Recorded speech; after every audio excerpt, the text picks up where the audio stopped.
Tout juste nommé, le sénateur Michel malheureusement connaît toujours une recrudescence au moment des vacances, les abandons d'animaux à la SPA. Ils ont bondi cet été et cela touche de plus en plus de chiens et de chats âgés.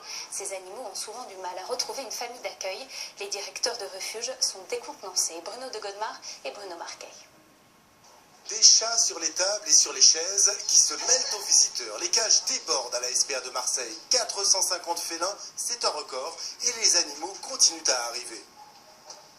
Rien que ce matin, on a eu 3 nouveaux petits chats uniquement dans cette chatterie-là. Il n'y a jamais eu autant d'abandon pendant cette période de vacances. Une augmentation de 25% depuis le début de l'été. Les propriétaires ont bien souvent de mauvais prétextes. Chez nous, on dit que quand vous voulez plus votre chien, vous dites qu'il a la rage. C'est exactement pareil pour les abandons. On va nous faire croire qu'on déménage à l'étranger, qu'on se sépare, qu'on a une grave maladie, qu'on est allergique. Et puis finalement, quand on dit une allergie, vous pouvez le donner à un voisin ou à un ami. Ils vous disent non, il faut me prendre le chien parce que là, fin de semaine, je pars en vacances.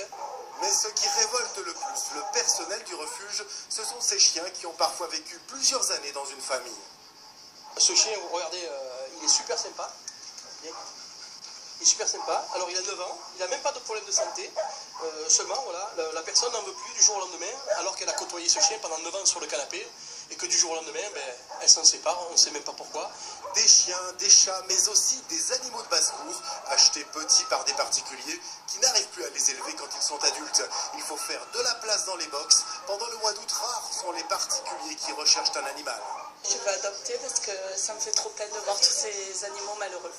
Ici, on espère que les adoptions d'animaux vont reprendre en septembre et on attend avec impatience la fin des vacances.